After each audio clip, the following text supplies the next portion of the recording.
So we're saving the galaxy again? I guess. Awesome! I like this thing. The Guardians of the Galaxy will return for a third film, but who will helm Star-Lord's next interplanetary adventure? We break down our shortlist and what each director could bring to Guardians of the Galaxy Volume 3. In July 2018, James Gunn was fired due to a series of offensive tweets from 2008 and 2009, and Disney has still not found a replacement. Now, fans did not support this decision. Whoa!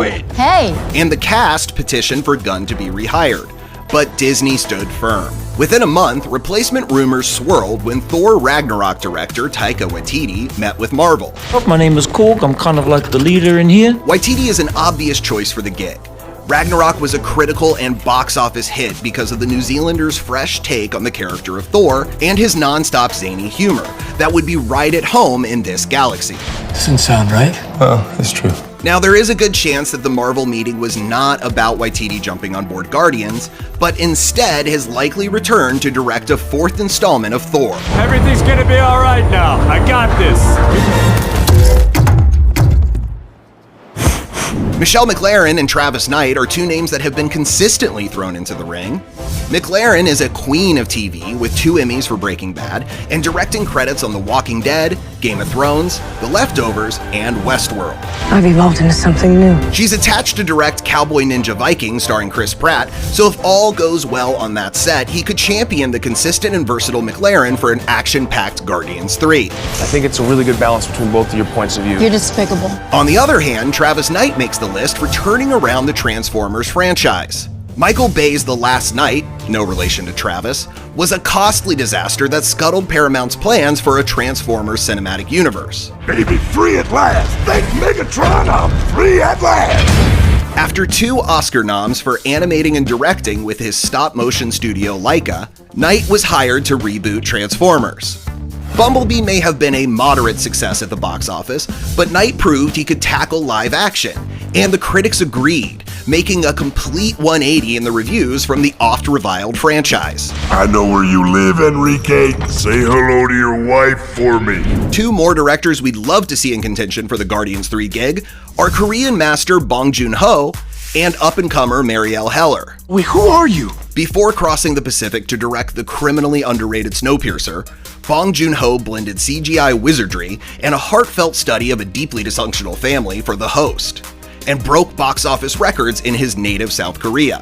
His 2017 Netflix film Okja established him as an international talent with an eye for fantastical special effects-driven stories with lovable and authentic heroes. Oh, okay. And lastly, there's Marielle Heller, who may seem like a long shot, but Marvel loves an underdog, and hiring promising young directors like Chloe Zhao and John Watts. Today it's given us something. It has given us a chance. Heller's second feature, 2018's Can You Ever Forgive Me, was heralded as a career best for Melissa McCarthy, and her barbs and bickering with co-star Richard E. Grant's character made the script sizzle throughout the low-key, small-time criminal story. It's 4 in the afternoon and you're drunk. I'm hardly drunk. Crazy.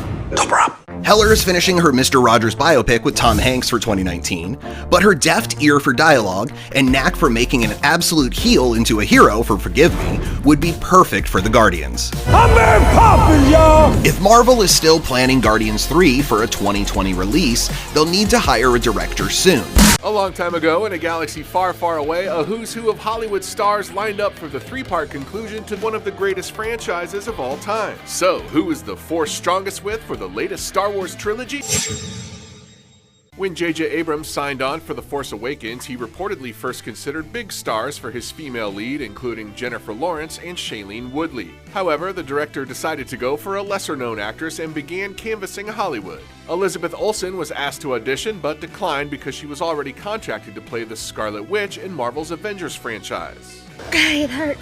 Saoirse Ronan did audition and has said she had so much fun, quote, pretending to take out a lightsaber. Abrams also auditioned Billie Lourd, the daughter of the late Carrie Fisher, who of course played Princess Leia, and ended up casting her in the smaller role of Lieutenant Connix. Game of Thrones' Jessica Henwick also auditioned for the lead before being cast in a different role as Jess Tester. Others who read for Rey include Peter Pan's Rachel Hurd Wood, Black Swan's Ksenia Solo, and Fish Tank's Katie Jarvis. Abrams, however, found his Rey in British actress Daisy Ridley, who auditioned 5 times over 7, quote, emotional months. Get out of my head. The male roles in The Force Awakens also attracted a slew of hot actors at the time. For the lead villain, several big-name actors auditioned, or at least had conversations for Kylo Ren before Adam Driver was cast, including Eddie Redmayne, Michael Fassbender, Hugo Weaving, and Lee Pace. I want you to join me. Zac Efron, Magic Mike's Alex Pettyfer, 300's Sullivan Stapleton, and Unbroken's Jack O'Connell all met with Abrams or other producers, but it's not clear for which roles. Friday Night Lights' Jesse Plemons was long rumored to be in consideration, either for Finn or General Hux, who ended up being played by Domhnall Gleeson. But we will always win. Pre-Black Panther, Michael B. Jordan definitely met for Finn, as did Downton Abbey's Ed Speleers, Spartacus's Liam McIntyre, and theater actors Matthew James Thomas and Ray Fisher, although it eventually went to John Boyega. I'm in charge. I'm in charge now, Phasma. And James McAvoy and Chiwetel Ejiofor were considered for Poe, as was Joel Edgerton, even though he briefly played Luke's uncle in the prequels. In the end, the part went to Oscar Isaac from Inside Llewyn Davis. Lastly, Benedict Cumberbatch was once set to play Captain Phasma before the role was changed to female and given to Game of Thrones as Gwendolyn Christie. Perhaps you should have stayed with him. Star Wars Episode 9, which brings Abrams back to the franchise and adds his Felicity star Kerry Russell to the cast, opens December 20th, 2019. But have no fear, the franchise will continue on with multiple one-offs in series, leaving fans to speculate on future casting for light years ahead. Okay, stay calm, stay calm. I am calm. I'm talking to myself.